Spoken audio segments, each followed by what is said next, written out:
પીસી assemble એટલે શું સૌથી પહેલા એ સમજી લઈએ. તો પીસી નો મતલબ તો બધાને મોસ્ટ ઓફ ખ્યાલ હશે કે પર્સનલ કોમ્પ્યુટર.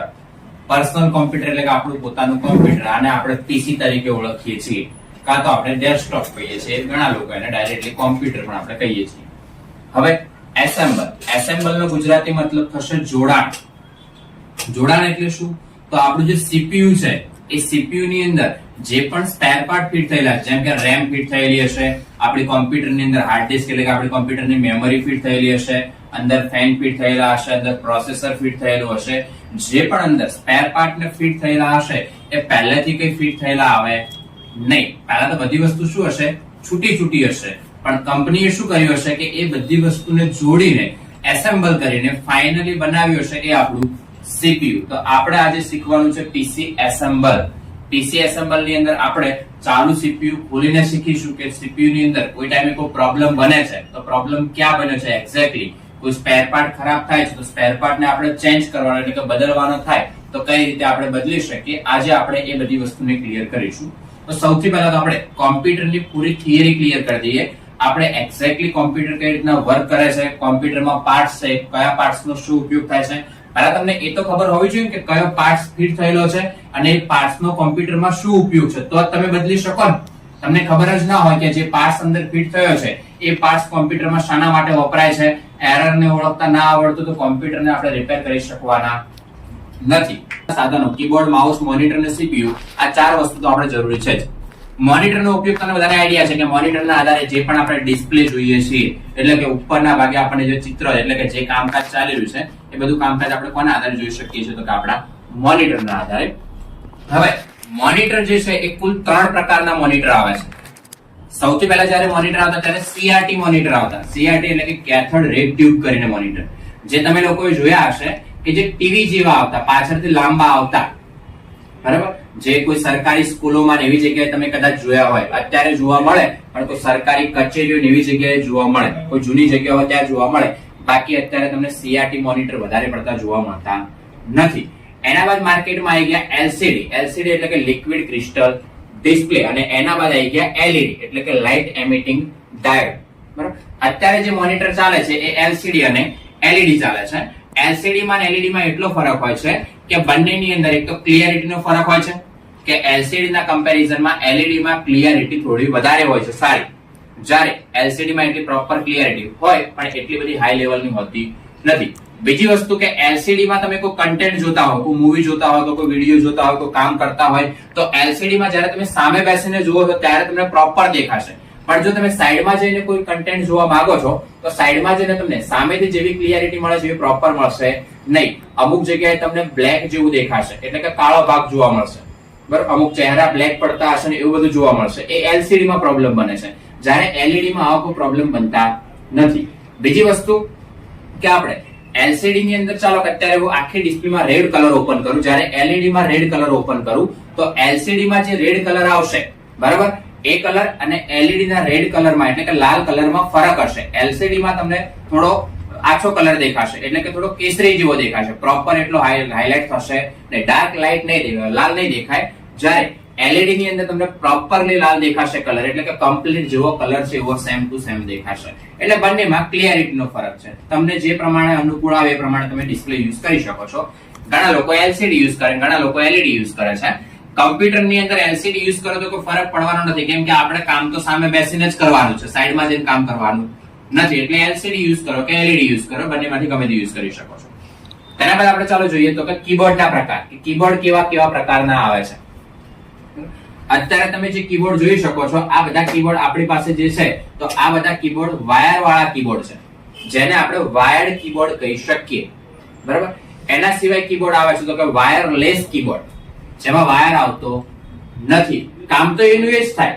કીબોર્ડનો ઉપયોગ ટાઈપિંગ કરવા માટે કે લખાણ લખવા માટે ને બધું આપણે કરીએ છીએ એ જ, બરાબર.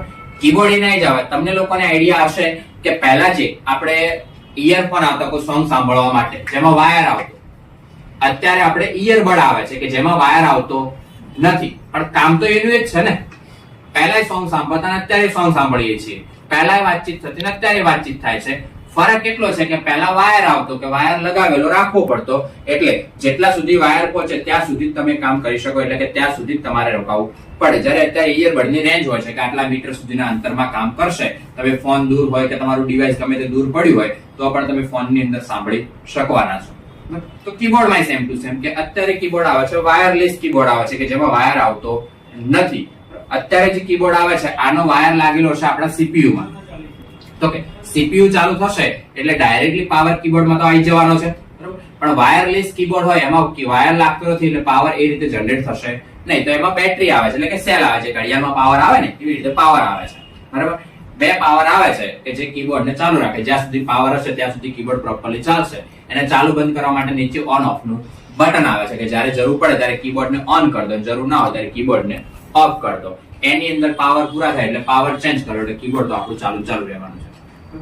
એના સિવાય આપણે જોઈએ તો કે કીબોર્ડ ની અંદર આપણે વાયર કીબોર્ડ ને વાયરલેસ કીબોર્ડ સિવાય કીબોર્ડ યુએસબી કીબોર્ડ પણ આવે છે અને PS2 કીબોર્ડ પણ આવે છે. યુએસબી કીબોર્ડ તમને બધાને આઈડિયા હશે કે આપણે ફોન ચાર્જિંગમાં મૂકીએ છીએ, એડેપ્ટરમાં જે પિન લાગે છે એ પિન કેવી હોય? યુએસબી પિન કહેવાય એને, એટલે કે યુનિવર્સલ સિરિયલ બસ, બરાબર. જ્યારે PS2 કેવી પિન આવે છે તો ગોળ પિન આવે છે, બરાબર. પહેલાના કમ્પેરિઝનમાં ગોળ પિન. પહેલા PS2 કીબોર્ડ યુઝ થતા, અત્યારે બધા કીબોર્ડ તમને જોવા મળશે યુએસબી વાળા. અત્યારે યુએસબી વાળું જોવા મળે છે. હવે એના બાદ માઉસમાં આપણે જોઈએ તો માઉસમાં સેમ ટુ સેમ. પહેલા જે માઉસ આવતા હતા એ ટ્રેક બોલ માઉસ આવતા હતા. બધી વસ્તુ તમને ડિસ્પ્લેમાં પછી શો કરાઈશ, બરોબર, કે માઉસ કેવા પ્રકારના દેખાતા ને એ બધી વસ્તુ. પહેલા માઉસ આવતા હતા ટ્રેક બોલ માઉસ આવતા હતા કે જેની અંદર માઉસમાં નીચેના ભાગે કે સાઈડના ભાગે એક બોલ આવતો હતો કે જેના આધારે માઉસને આપણે એરોને એક જગ્યાએ બીજી જગ્યાએ લઈ જવો તો લઈ જઈ શકાતા. જ્યારે અત્યારે જે માઉસ આવે છે એ ઓપ્ટિકલ માઉસ આવે છે કે જેની અંદર તમે જોયું હશે કે માઉસ નીચે એક લેઝર લાઇટ આવે છે, બરાબર. એ લેઝર લાઇટ ના આધારે માઉસ વર્ક કરે છે. તમે હવામાં લઈ જાઓ તો માઉસ કામ કરશે નહીં. લેઝર લાઇટ ની નીચે કંઈક કનેક્શન હશે તો જ માઉસ પ્રોપરલી કામ કરવાનું છે, બાકી માઉસ કામ કરતું નથી. તો અત્યારના માઉસ આવે છે એ ઓપ્ટિકલ માઉસ આવે છે.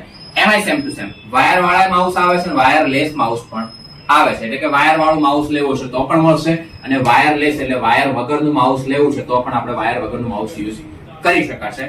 સેમ ટુ સેમ કીબોર્ડ ની જેમ PS2 માઉસ પણ આવે છે અને USB માઉસ પણ આવે છે, બરાબર. PS2 એટલે ગોળ પિન વાળા માઉસ આવતા, અત્યારે જોઈએ તો આપણે કે USB માઉસ આવે છે. અત્યારે પણ PS2 માઉસ મળે છે પણ એનો બહુ ઓછો યુઝ થાય છે. આપણે USB વાળા માઉસ બધા લોકો યુઝ કરતા હોય છે. માઉસ કીબોર્ડ ખ્યાલ આવી ગયું. હવે જોઈએ આપણે કે CPU, બરાબર. મેઇન વસ્તુ આપણે સમજવાની છે CPU ને.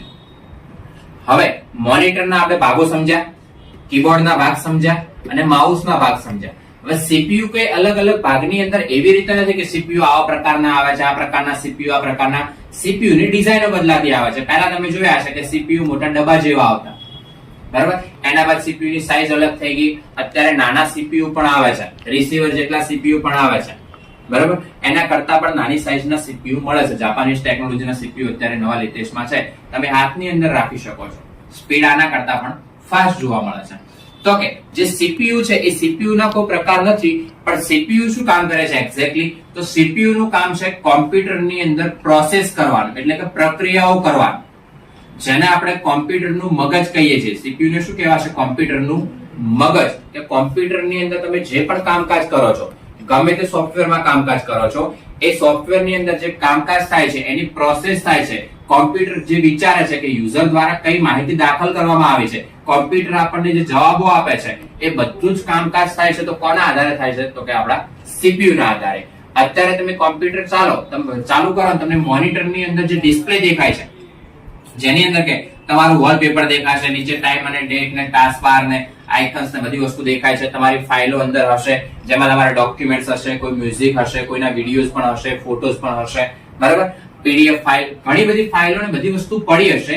એ એકચ્યુઅલી ની અંદર મોનિટરમાં નથી. એ બધો ડેટા છે શામાં? CPU માં છે. પણ CPU ને પોતાની ડિસ્પ્લે અલગ છે નહીં. એટલા માટે આપણે શું કર્યું છે તો કે CPU સાથે આપણે એક મોનિટરને કનેક્ટ કર્યું છે, જેથી કરીને CPU નું જે પણ કામકાજ થાય છે એ બધું દેખાય છે આપણને શાની અંદર? તો કે આપણા મોનિટરની અંદર. એ બધો ડેટા મોનિટરમાં નથી, એ બધો ડેટા છે શામાં? તો કે બધો ડેટા શામાં છે? તો કે આપણા CPU માં છે, બરાબર. હવે CPU પ્રોસેસ કરે છે એ તો આપણને ખ્યાલ છે કે CPU માં શું થાય છે? તો કે પ્રક્રિયાઓ થાય છે. પણ CPU ની પ્રક્રિયા, CPU ની અંદર જે પ્રક્રિયાઓ થાય છે એ ટોટલ 3 ભાગમાં થાય છે. કેટલા ભાગમાં પ્રક્રિયાઓ થાય છે? ત્રણ ભાગમાં. પહેલો ભાગ છે ALU એટલે કે એરિથમેટિક લોજિકલ યુનિટ. બીજા નંબરનો ભાગ છે CU એટલે કે કંટ્રોલ યુનિટ. જ્યારે ત્રીજા નંબરનો ભાગ છે MU એટલે કે મેમરી યુનિટ. તો CPU ત્રણ ભાગમાં પ્રોસેસ કરે છે, એક ALU ભાગમાં, બીજા CU ભાગમાં અને ત્રીજા MU ભાગમાં. ALU નું ફૂલ ફોર્મ મેં તમને કહ્યું કે એરિથમેટિક લોજિકલ યુનિટ, બીજું છે CU એટલે કે કંટ્રોલ યુનિટ અને ત્રીજું છે MU એટલે કે મેમરી યુનિટ. આ બધાના ફૂલ ફોર્મ ની PDF હું તમને આપી દઈશ. એના બાદ ચાલો આપણે જોઈએ તો કે હવે કયા ભાગમાં કઈ પ્રોસેસ થાય છે. CPU ત્રણ ભાગમાં તો પ્રોસેસ કરે છે, આપણે સમજી ગયા. ALU ભાગમાં શું કામ થશે તો કોમ્પ્યુટર ની અંદર તમે જે કામ કરો છો, જે લોજિકલ કામકાજ બધું કરો છો, એનો જે લોડ પડે છે CPU ની અંદર, એ જે લોડ CPU ના કયા ભાગમાં પડે છે તો કે ALU ભાગની અંદર પડે છે. હવે બીજા નંબરનો ભાગ છે CU એટલે કે કંટ્રોલ યુનિટ. કંટ્રોલ એટલે શું તો કે નિયંત્રણ. આપણા ખુદના ઉપર અત્યારે બધા લોકોનું નિયંત્રણ તો છે કે નથી? મારા ખુદના ઉપર મારું નિયંત્રણ છે કે મારે કેટલી વસ્તુ કરવી જોઈએ, શું ના કરવું જોઈએ, કેટલું બોલવાનું છે, કેટલું નથી બોલવાનું, બધું મારા ઉપર ખુદના ઉપર નિયંત્રણ છે. અહીંથી મારે કોઈ જગ્યાએ જવું હોય તો એક્ઝેક્ટલી ક્યાં પહોંચવાનું છે, હું કઈ રીતના પહોંચીશ, એ બધું હું વિચારી શકું છું. કેટલું કામ કરવું, કેટલું ના કરવું, એવું કરી શકું છું. કેમ કે મારા ખુદના ઉપર મારું નિયંત્રણ છે. તમારા ખુદના ઉપર પણ તમારું નિયંત્રણ તો છે જ. જો નિયંત્રણ ના હોય તો આપણે ગમે તે ટાઈમે ગમે તે કામકાજ કરી શકીએ, બરાબર? આ નિયંત્રણ નથી એટલે આપણને ખબર જ ના પડે કે કેટલું કરવું કામ ને શું કામ ના કરવું જોઈએ, એ બધું આપણે કરી શકવાના નથી. તો CPU ની અંદર જે પણ પ્રક્રિયાઓ થાય છે, કોમ્પ્યુટરમાં તમે જે પણ કામકાજ કોમ્પ્યુટરને કરવા માટે આપો છો, એટલે કે માહિતીને દાખલ કરો છો, તો તમે ક્યારેય એવું જોયું કે કોમ્પ્યુટરની અંદર તમે કામ એક કરતા હોય ક્યારે બે કામ થયા? આવું બન્યું? તમે ક્યારે પણ લખાણ લખો છો, તમે તમારું પોતાનું નામ નાખ્યું, તો નામ લખવા માટે તમે કીબોર્ડ દ્વારા જે પણ આલ્ફાબેટ્સ લખવાના હશે, આલ્ફાબેટ્સ લખ્યા હશે, તો ક્યારે એવું બન્યું કે બે અક્ષર કે ચાર અક્ષર વધારે લખાઈને આયા? બન્યું આવું ક્યારે? ના. તમે ક્યારે એવું બન્યું કે તમે કોમ્પ્યુટરની અંદર એપ્લિકેશન ઓપન કરો, ચાલો કે ટેલી, તો ટેલીનું જે એપ્લિકેશન ઓપન થયું એના સિવાય એની સાથે સાથે બીજા બે ચાર એપ્લિકેશન પણ ઓપન થઈ ગયા? આવું બને છે ક્યારે? ના, આવું ક્યારે બનતું નથી. કેમ કે કોમ્પ્યુટરની અંદર પ્રોસેસ તો થાય છે, પણ CPU ના ખુદના ઉપર પોતાનું નિયંત્રણ પણ છે.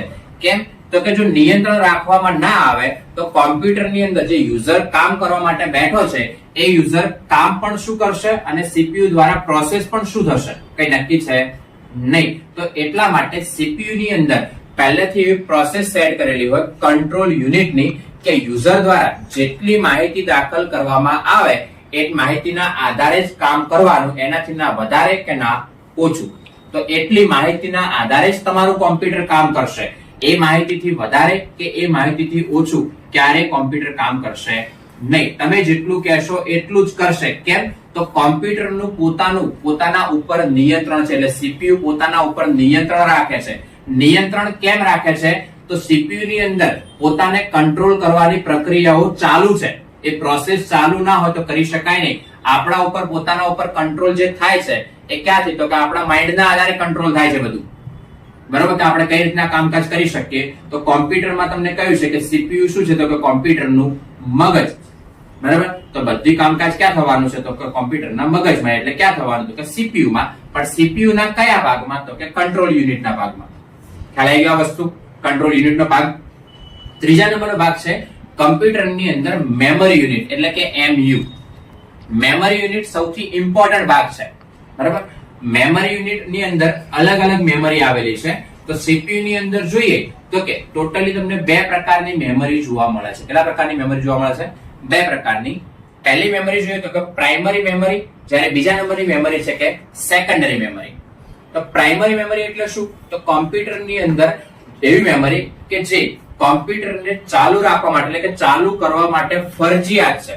આવી મેમરીને આપણે પ્રાઇમરી મેમરી એટલે કે મેઇન મેમરી તરીકે ઓળખીએ છીએ. જ્યારે સેકન્ડરી એટલે કે ગૌણ મેમરી કે જે કોમ્પ્યુટરની અંદર જ્યારે જરૂર હોય ત્યારે તમે અટેચ કરી શકો છો એટલે કે લગાવી શકો છો, અને જ્યારે જરૂર ના હોય ત્યારે એ મેમરીને તમે કાઢી પણ શકો છો. આ મેમરી લગાવવા કે ના લગાવવાથી કોમ્પ્યુટરમાં કોઈ ફરક પડવાનો નથી. એટલે એવું નહીં બને કે મેમરી લગાવીને કાઢી દો છો તો કોમ્પ્યુટર બંધ થઈ જશે. ના, પ્રાઇમરી મેમરી એવી મેમરી છે કે જે કોમ્પ્યુટર ચાલુ રાખવા માટે જરૂરી છે. એ મેમરી લાગેલી હશે તો કોમ્પ્યુટર ચાલુ રહેશે. જો એ મેમરી લાગેલી નહીં હોય તો કોમ્પ્યુટર ચાલુ રહેવાનું નથી. તો પ્રાઇમરી મેમરી અને સેકન્ડરી બે મેમરી કોમ્પ્યુટરની અંદર આવે છે. જ્યારે જોઈએ આપણે તો પ્રાઇમરી મેમરીનું એક્ઝામ્પલ તમને આપું તો એક્ઝામ્પલ તરીકે રેમ. કોમ્પ્યુટરની અંદર અને મોબાઈલની અંદર બંનેની અંદર રેમ તો આવે છે, તમને આઈડિયા હશે. રેમ એવી મેમરી છે કે જે કોમ્પ્યુટર ચાલુ રાખવા માટે જરૂરી છે. જો કોમ્પ્યુટરમાં રેમ ના હોય તો કોમ્પ્યુટરને તમે યુઝ કરી શકવાના નથી. જ્યારે સેકન્ડરી મેમરીનું એક એક્ઝામ્પલ આપું તો એક્ઝામ્પલ તરીકે પેન ડ્રાઈવ. પેન ડ્રાઈવ એક સેકન્ડરી મેમરી છે. કેમ? તો પેન ડ્રાઈવ શાના માટે યુઝ થાય છે? તો કોમ્પ્યુટરમાં કઈ ડેટા ટ્રાન્સફર કરવા માટે, આ તો કોમ્પ્યુટરમાંથી કઈ ડેટા પેન ડ્રાઈવમાં લેવા માટે. હવે પેન ડ્રાઈવ કોમ્પ્યુટરમાં લગાઈ અને પેન ડ્રાઈવને તમે કાઢી દો છો કોઈ ટાઈમે, તો શું કોમ્પ્યુટર બંધ થઈ જશે? ના, બંધ થવાનું નથી. કેમ કે પેન ડ્રાઈવ તો આપણે જરૂર હતી એટલા માટે આપણે લગાવેલી છે, બરાબર. બાકી પેન ડ્રાઈવ કોઈ પ્રાઇમરી મેમરી નથી કે પેન ડ્રાઈવ કાઢી દેશું તો કોમ્પ્યુટર બંધ થઈ જશે. ના, એવું છે નહીં. પેન ડ્રાઈવ છે એ સેકન્ડરી મેમરી છે, એટલે કે જરૂર હોય તો લગાવવાની, ના જરૂર હોય તો આપણે કાઢી પણ શકીએ છીએ. જ્યારે રેમ એવું નથી કે જરૂર હોય તો લગાવો, ના જરૂર હોય તો કાઢી દો. રેમ ને તમારે હંમેશા માટે કોમ્પ્યુટરની અંદર ફિટ કરીને રાખવી જ પડશે. કેમ? તો કે એના વગર તમારું કોમ્પ્યુટર ચાલુ થવાનું નથી. સીપીયુ માં આપણે મેન વસ્તુ સમજવાની છે આપણી મેમરીને. આગળના બે ભાગ તો ALU અને CU. ALU ભાગમાં પ્રોસેસ થાય છે અને CU માં કંટ્રોલ એટલે કે નિયંત્રણ થાય છે. પણ મેન વસ્તુ છે મેમરી યુનિટ. કેમ કે કોમ્પ્યુટરની અંદર જે પણ તમારો ડેટા પડ્યો છે, જે પણ એપ્લિકેશન ઇન્સ્ટોલ છે, જે પણ ફાઇલો ને બધું પડ્યું છે, એ બધું મેમરીના આધારે થાય છે. મેમરી જ ના હોય તો આ બધાને તમે સ્ટોર એટલે કે સેવ રાખી શકવાના નથી. તો મેમરીમાં પ્રાઇમરી મેમરી અને બીજા નંબરની મેમરી કઈ તો કે સેકન્ડરી મેમરી. પ્રાઇમરી મેમરી કોમ્પ્યુટરમાં કેટલા પ્રકારની આવે છે? તો પ્રાઇમરી મેમરી કોમ્પ્યુટરમાં ટોટલ 3 પ્રકારની જોવા મળે છે. કેટલા પ્રકારની જોવા મળે છે? 3 પ્રકારની. પહેલો પ્રકાર છે રેમ, બીજો પ્રકાર છે રોમ અને ત્રીજો પ્રકાર છે કેચ. તો પ્રાઇમરી મેમરીના 3 એક્ઝામ્પલ છે રેમ, રોમ અને કેચ. રેમ નું ફૂલ ફોર્મ છે રેન્ડમ એક્સેસ મેમરી. બરાબર. રેમ શબ્દ તમે લોકોએ સાંભળેલો જ છે ને, કઈ નવો નથી. અત્યારે બધા લોકો ફોન યુઝ કરો છો, બધા લોકોના ફોનમાં રેમ છે. ઘણા લોકોના ફોનમાં 4GB, 6GB, 8GB, 12GB એ જે પ્રકારે હોય, બરાબર. હવે બીજા નંબરની મેમરી એની અંદર આવે છે રોમ અને ત્રીજા નંબરની મેમરી આવે છે કેચ. સૌથી પહેલા રેમ જે મેમરી છે એ રેમ એક્ઝેક્ટલી કામ શું કરે છે એ સમજી લઈએ. રેમનું મુખ્ય કાર્ય છે કે તમારા કોમ્પ્યુટરમાં હોય કે તમારા મોબાઈલ એટલે કે તમારા કોઈ અન્ય ડિવાઇસમાં હોય, તો રેમનું મેઇન કામ છે કે તમારું જે પણ ડિવાઇસ છે એની સ્પીડને મેન્ટેન કરે છે. શું કરે છે? એની સ્પીડને મેન્ટેન કરે છે, એટલે કે સ્પીડ જાળવી રાખે છે. એના માટે તમે શું રાખો છો? તો કે રેમ વધારે રાખો છો. પણ સૌથી ઇમ્પોર્ટન્ટ વસ્તુ છે પ્રોસેસર. પહેલા પ્રાયોરિટી પ્રોસેસરની હોય, પછી સેકન્ડ નંબરમાં આવે છે આપણી રેમ. રેમ જરૂરી છે જ. તો રેમ એક્ઝેક્ટલી કાર્ય કઈ રીતના કરે છે એ સમજી લઈએ. ચાલો કે અત્યારે માર્કેટમાંથી આપણે કોઈ કોમ્પ્યુટર કે કોઈ મોબાઈલ ફોન લાવ્યા છીએ જેની અંદર કે 4GB રેમ પહેલેથી આપણી પાસે છે, બરાબર. હવે તમે 4GB રેમ પહેલેથી છે તો પૂરેપૂરી 4GB તમને વાપરવા મળવાની નથી. કેમ પૂરેપૂરી રેમ વાપરવા નથી મળવાની? તો કંપનીએ પહેલેથી તમને ઘણા બધા એપ્લિકેશન એટલે કે ઓપરેટિંગ સિસ્ટમ સાથે ઇન્સ્ટોલ કરીને આપેલા છે. તો કોમ્પ્યુટરની અંદર કે મોબાઈલ ફોનમાં તમે કોઈ પણ એપ્લિકેશનને ઇન્સ્ટોલ કરો છો તો એ એપ્લિકેશન ઇન્સ્ટોલ કરવા માટે તમારા ફોનની જે મેઇન મેમરી છે એમાંથી તો જગ્યા રોકાશે, પણ એની સાથે સાથે તમારી જે રેમ છે એ રેમમાંથી પણ એની જગ્યા તો રોકાવાની છે જ, બરાબર. એટલે સમજો કે પહેલાથી ઓપરેટિંગ સિસ્ટમ ઇન્સ્ટોલ હતી તો એની અંદર જે એપ્લિકેશનો ઇન્સ્ટોલ કરીને આવેલા છે એ એપ્લિકેશનને ઇન્સ્ટોલ કરવા માટે 1GB રેમની જરૂર પડતી. કેટલા GB? 1GB. તમારા ફોનમાં કે કમ્પ્યુટરમાં 4GB રેમ છે તો પહેલેથી 1GB તો સિસ્ટમમાં કપાઈને આવી જ હશે. હવે તમે કેટલી યુઝ કરી શકો છો? 3GB.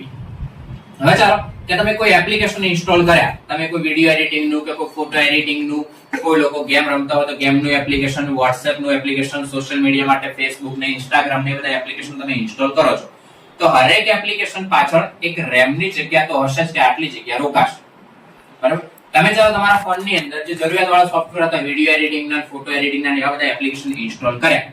હવે હરેક એપ્લિકેશન ચાલો કોઈના પાછળ 200MB, કોઈના પાછળ 300MB, કોઈના પાછળ 50MB, કોઈના પાછળ 100MB એવી રીતે જગ્યા રોકાઈ હશે. તમે જે એપ્લિકેશન ઇન્સ્ટોલ કર્યા એમાં ચાલો કે ટોટલી 2GB જગ્યા મારે રેમ ની જરૂર પડી, બરાબર. તો પહેલાથી 1GB તો સિસ્ટમમાં યુઝ થયેલી આવી છે, 2GB તમે એપ્લિકેશન ઇન્સ્ટોલ કર્યા એની અંદર વપરાય. હવે તમારા ફોનમાં કે તમારા કોમ્પ્યુટરમાં કેટલા GB રેમ ખાલી પડી હશે? 1GB. તો તમે હવે પરફોર્મન્સ ચેક કરજો. પહેલાના કમ્પેરિઝનમાં તમારો ફોન કે તમારા કોમ્પ્યુટરનું પરફોર્મન્સ પહેલા કરતા થોડું ઓછું થયું હશે. કેમ કે હવે લોડ વધારે પડે છે. હવે 1 GB રેમ ખાલી છે. હવે આપણે ચાલો કે જે રેમ છે એ ટેમ્પરરી મેમરી છે. ટેમ્પરરી મેમરી એટલા માટે કે તમે કોમ્પ્યુટરમાં કે મોબાઈલ ફોનની અંદર કામ કરતા હોય તો કોઈ પણ એપ્લિકેશનને ઓપન કરો છો તો એ જે એપ્લિકેશન ઓપન થાય છે ક્યાં ઓપન થાય છે તો એ તમારે રેમમાં ઓપન થશે. ક્યાં ઓપન થશે? રેમમાં. એક્ઝામ્પલ તરીકે તમે કોમ્પ્યુટરની અંદર અત્યારે વર્ડમાં કે પેઇન્ટમાં કોઈ કામ કરતા હો, બરાબર, કોઈ ફાઇલ બનાવી રહ્યા છો, વર્ડમાં કોઈ ફાઇલ બનાવી રહ્યા છો કે પેઇન્ટમાં કોઈ ચિત્ર બનાવી રહ્યા છો તમે, તો એ ટાઈમે જ્યાં સુધી તમે ફાઇલને કંટ્રોલ S આપીને સેવ ના કરો ત્યાં સુધી તમારી ફાઇલ સેવ થાય છે? ના, ફાઇલ સેવ થતી નથી. ચાલો કે આપણે કે પેઇન્ટમાં કોઈ ચિત્ર બનાવતા ફાઇલને આપણે હજુ સુધી સેવ કરી નથી અને અચાનક તમારું કોમ્પ્યુટર કોઈ કારણસર બંધ થાય છે, કાં તો તમારાથી પ્રોગ્રામ ક્લોઝ થઈ ગયો, બંધ થઈ ગયો, અને તમે હવે બીજી વાર એ પ્રોગ્રામ એટલે કે એપ્લિકેશનને ચાલુ કરશો અને તમારી ફાઇલ ખોલશો, તમને મળવાની છે? ના, તમારી ફાઇલ મળવાની નથી. ફાઇલ મળશે કઈ? તો તમે સેવ કરેલી હશે તો તમે ઓપનમાં જઈને એ ફાઇલને ફરીથી ચાલુ કરી શકશો. પણ ફાઇલને તમે સેવ નથી કરતા ત્યાં સુધી એ તમારી પરમાનન્ટ મેમરીમાં જશે નહીં. તો એપ્લિકેશન જે ચાલુ હતું એ ક્યાં ચાલુ હતું? તો એ આપણી રેમમાં ચાલુ હતું. ક્યાં ચાલુ હતું? રેમમાં. અને રેમ કેવી મેમરી છે? તો કે ટેમ્પરરી મેમરી છે કે જ્યાં સુધી ફાઇલમાં કામ ચાલુ છે ત્યાં સુધી તમારી ફાઇલને સેવ રાખે છે, એટલે કે ફાઇલને ચાલુ રાખે છે. જેવું તમે કામ બંધ કરો છો તમારી ફાઇલ શું કરી નાખશે? બંધ કરી નાખશે. જો તમે કંટ્રોલ S આપીને ફાઇલને પરમાનન્ટ સેવ કરો છો તો એ તમારી મેઇન મેમરીમાં જ્યાં પણ તમે સેવ કરી હશે એ જગ્યાએ તમને મળી રહેશે. પરંતુ તમે સેવ નથી કરતા અને સેવ કર્યા વગર ડાયરેક્ટલી બહાર નીકળી જાવ છો તો એ ફાઇલને પાછી તમે લાવી શકવાના નથી. કેમ? તો એ એપ્લિકેશન ક્યાં હતું? તો કે રેમ ની અંદર ઓપન હતું. અને રેમ કેવી મેમરી છે? તો કે ટેમ્પરરી મેમરી છે. જ્યાં સુધી એપ્લિકેશનમાં કામ ચાલુ છે ત્યાં સુધી તમારી ફાઇલને સેવ રાખશે. એપ્લિકેશન જેવું બંધ થશે તમારી ફાઇલને બંધ કરી દેશે. એ કોઈ પણ ફાઇલ હોય, ગમે તે.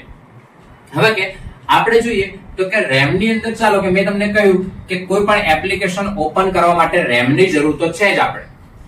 હવે કે ચાલો કે મેં તમને આગળ જ કહ્યું કે 3 GB રેમ આપણી ભરાઈ ગઈ છે, 1 GB રેમ આપણી ખાલી પડી છે અને તમારે ચાલો કે અત્યારે Google Chrome ની અંદર ઇન્ટરનેટ ઉપર કંઈક કામ હતું, બરાબર, તો Google Chrome તમે ઓપન તો કરવાના છો. Google Chrome ઓપન કર્યો. હવે ચાલો કે Google Chrome ઓપન કરવા માટે 100 MB રેમ ની જરૂર પડે છે. કેટલા MB? 100 MB. Google Chrome install કર્યું ત્યારે તો રેમમાંથી જગ્યા રોકાયેલી હશે જ, પરંતુ ઓપન કરવા માટે પણ રેમ ની જરૂર તો છે જ. કેમ કે કોઈ પણ એપ્લિકેશન ઓપન ક્યાં થવાનું છે? આપણી રેમમાં, બરાબર. તો 100 MB રેમ રોકાઈ ગયો આપણે Google Chrome માં. હવે કદાચ આપણે સમજી લઈએ કે 924 MB જેટલી રેમ ખાલી પડી છે. હવે તમે ચાલો કે Google Chrome માં કામ કરતા હતા અને તમારે WhatsApp માં કોઈનો મેસેજ આવ્યો છે કે અધર બીજા કોઈનો ફોન આવ્યો છે કે ગમે, તો તમે એક સોફ્ટવેર માંથી એટલે કે એક એપ્લિકેશન માંથી બીજા એપ્લિકેશનમાં સ્વિચ તો થવાના છો. Google Chrome ને તમે બંધ કર્યા વગર ડાયરેક્ટ એને મિનિમાઇઝ કર્યું કે કઈ પણ ડાયરેક્ટ બહાર નીકળી ગયા અને તમે બીજા એપ્લિકેશનમાં પહોંચ્યા. હવે બીજું એપ્લિકેશન ચાલુ તો થયું. બીજું એપ્લિકેશન ચાલુ થવા માટે પણ શું નિશાની જરૂર પડશે? રેમ ની, બરાબર. એ એપ્લિકેશન બીજું જે પણ તમારું મોટું એપ્લિકેશન હશે રેમ વધારે રોકાશે, નાનું એપ્લિકેશન હશે તો રેમ ઓછી રોકાવાની છે. તો બીજા ચાલો કે તમે એક સાથે ઘણા બધા મલ્ટીટાસ્કિંગ કરતા હતા, એક એપ્લિકેશન ચાલુ કર્યું અને બંધ કર્યા વગર બીજું એપ્લિકેશન ચાલુ કર્યું, વળી એને બંધ કર્યા વગર ત્રીજું એપ્લિકેશન ચાલુ કર્યું. એક સાથે તમે 5-6 એપ્લિકેશન ખોલ્યા તો 5-6 એપ્લિકેશનમાં રેમ તો રોકાઈ હશે ને, બરાબર. તો 5-6 એપ્લિકેશનો મળીને ચાલો કે 800 MB રેમ રોકાઈ ટોટલ, સમજી રહીએ આપણે. તો હવે તમારી પાસે રેમ કેટલી ખાલી હશે? તો 200 MB જેટલી રેમ ખાલી તમારી પાસે પડી હશે. હવે તમે જોજો કે 200 MB જેટલી રેમ ખાલી છે તો પહેલા કરતા સ્પીડ અત્યારે તમારે ઘણી ધીમી પડી ગઈ છે. હવે તમે ચાલો કે કોઈ બીજું એપ્લિકેશન ખોલ્યું કે જેમાં 200 MB રેમ ની જરૂર પડે છે, બરાબર, તો ખુલી તો જશે જ, કેમ કે 200 MB ખાલી તો પડી જ છે. 200 MB રેમ તમે ખાલી પડી છે, એપ્લિકેશન ખોલો છો તો એપ્લિકેશન કમ્પ્લીટલી ઓપન થઈ જશે, ખુલી જશે. પણ હવે એના બાદ તમે બીજું કોઈ એપ્લિકેશન ઓપન કરવાનો ટ્રાય કરજો. બીજું કોઈ પણ એપ્લિકેશન ઓપન થશે નહીં અને તમારું જે ડિવાઇસ છે, ચાહે ફોન હોય કે કમ્પ્યુટર હોય, એની એ જ જગ્યાએ ચોંટી જશે, આગળ કોઈ જ પ્રોસેસ થશે નહીં. તો મેઇન ફોન ચોંટવાનું કારણ આપણું આ જ હોય કે તમારા ફોનની અંદર રેમ ખાલી પડી હોય નહીં અને તમે વધારે પ્રોસેસ કરો તો એ ટાઈમે બનશે કેવું? તો કે રેમને લોડ પડશે અને પ્રોસેસને ત્યાં શું કરશે? અટકાવી દેશે. એટલે તમારો ફોન શું થશે? ચોંટશે. આપણું ફોન ચોંટવાનું કારણ કે કોમ્પ્યુટર ચોંટવાનું કારણ આ જ હોય. એના બાદ છે રોમ એટલે કે રીડ ઓનલી મેમરી. કે કોમ્પ્યુટરની એવી મેમરી કે જે ફક્ત માહિતીને રીડ કરે છે, રાઈટ કરતી નથી. તમે કોમ્પ્યુટરમાં કોઈ પણ કામકાજ કરો છો તો કોમ્પ્યુટરમાં જે માહિતી દાખલ કરો છો એ માહિતીના આધારે જ કામ થાય છે. ક્યારે એવું બન્યું કે તમે ડેટા દાખલ કરો છો કોઈ અલગ અને કામ થાય છે કોઈ અલગ? ના. તમે જે કીબોર્ડ દ્વારા ચાલો કે એ લખો છો તો અંદર તમે જોયું છે કોમ્પ્યુટરમાં એ જ લખાઈને બતાવશે. ક્યારે એવું બન્યું કે એ લખો છો અને બી લખાઈને આવે છે?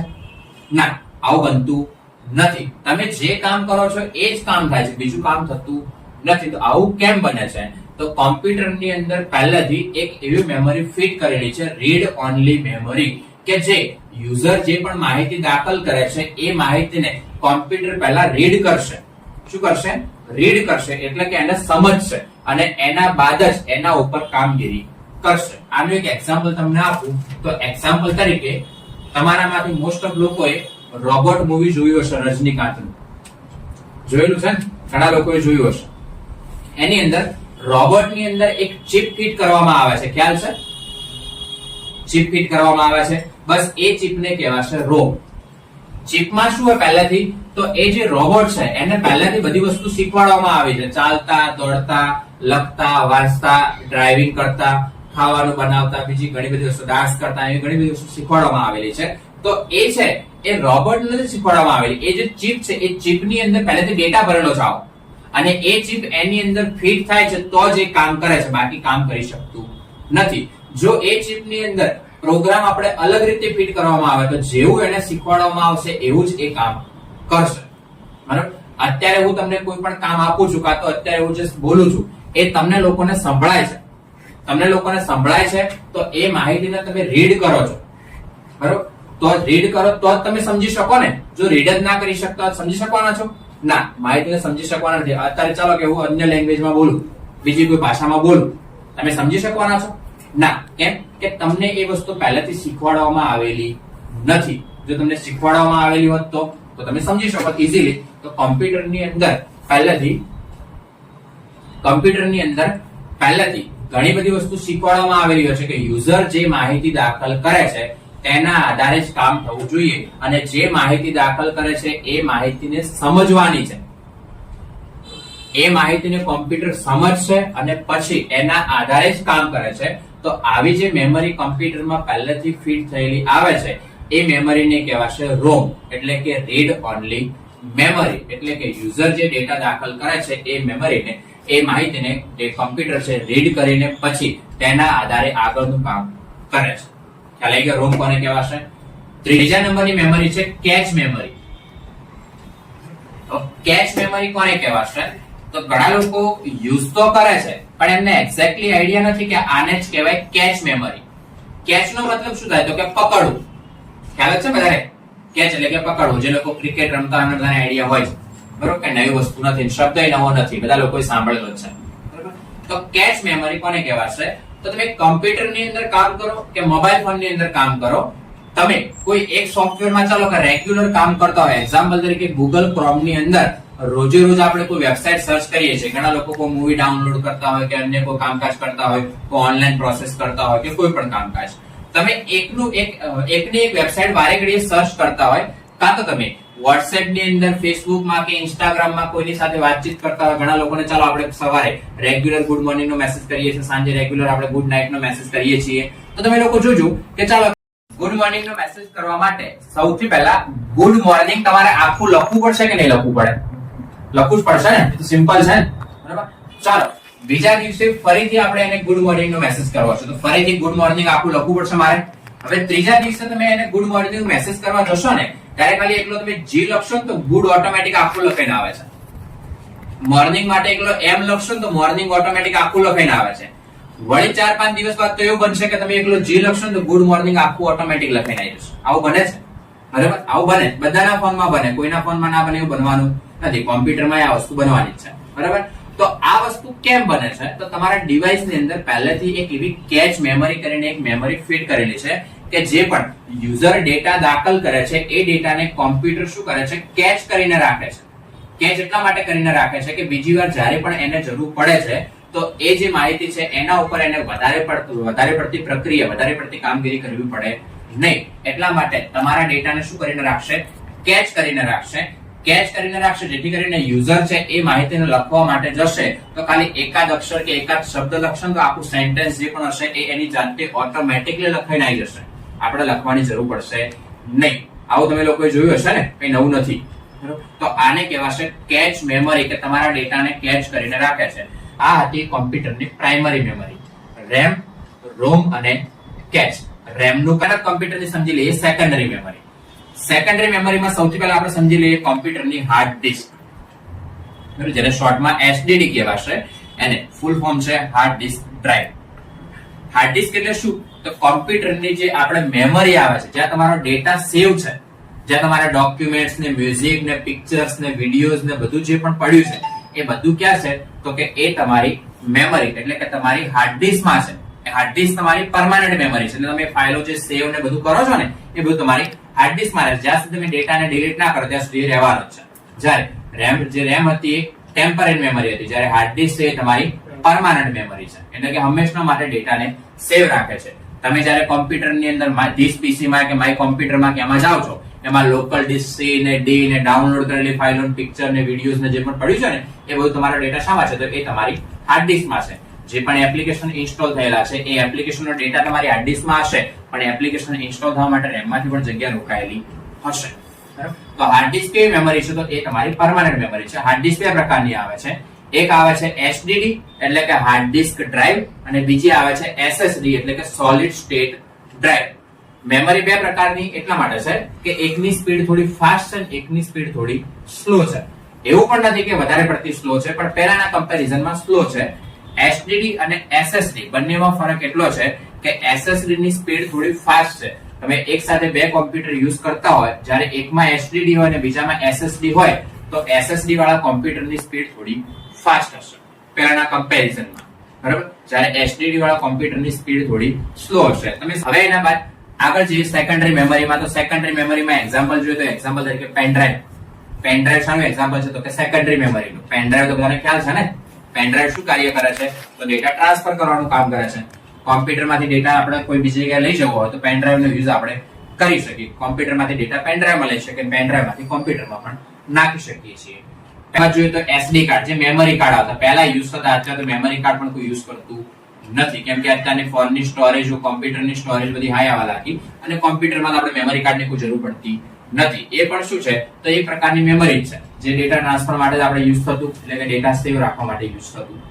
એના બાદ આપણે જોઈએ તો કે સીડી અને ડીવીડી. સીડી એટલે કે કોમ્પેક્ટ ડિસ્ક અને ડીવીડી એટલે કે ડિજિટલ વર્સેટાઇલ ડિસ્ક. સીડી અને ડીવીડી પહેલા યુઝ થતી, જે કેસેટો આવતી, તમને આઈડિયા હશે. બરાબર? સીડી ની સાઇઝ 750 MB ની આવતી, જ્યારે ડીવીડી ની સાઇઝ 4.5 કે 4.7 GB ની આવતી, જે અત્યારે માર્કેટમાં તમને ઓછી જોવા મળતી હોય છે. બરાબર? અત્યારે બધું કામકાજ શાના આધારે? તો કે પેન ડ્રાઈવ ના આધારે કામ થાય છે.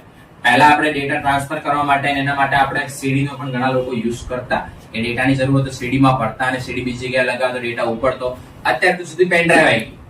સીડી માં શું હતું કે એકવાર ડેટા ભરાઈ ગયો એટલે સીડી માં એનો ડેટા રહેશે, તમે કાઢી શકતા નહીં. પણ પેન ડ્રાઈવ માં તો કેવું છે કે ડેટા જે જરૂર હોય એને રાખો, ના જરૂર હોય ડિલીટ કરતો. બરાબર? તો અત્યારે પેન ડ્રાઈવ નો ઘણા લોકો યુઝ કરે છે. એના બાદ મેમરીમાં જોઈએ તો ફ્લોપી ડિસ્ક. પહેલા ફ્લોપી ડિસ્ક આવતી. ફ્લોપી ડિસ્કની સંગ્રહ શક્તિ છે 1.44 MB, 1.44 મેગાબાઇટ. તો પહેલા ફ્લોપી ડિસ્ક યુઝ થતી, અત્યારે ફ્લોપી ડિસ્ક બહુ ઓછી યુઝ થાય છે. કદાચ ઘણી જગ્યાએ યુઝ થતી પણ હશે કોઈ જૂના કોમ્પ્યુટર હોય તો, બાકી તો બીજી કોઈ જગ્યાએ અત્યારે ફ્લોપી ડિસ્ક કોઈ યુઝ કરતું નથી. ફ્લોપીની જગ્યાએ અત્યારે પેન ડ્રાઈવ નો ઉપયોગ થાય છે. ખ્યાલ આવી આટલી વસ્તુ? તો આ હતી આપણી કોમ્પ્યુટરની મેમરી, જે સીપીયુ છે એની અંદર મેમરી.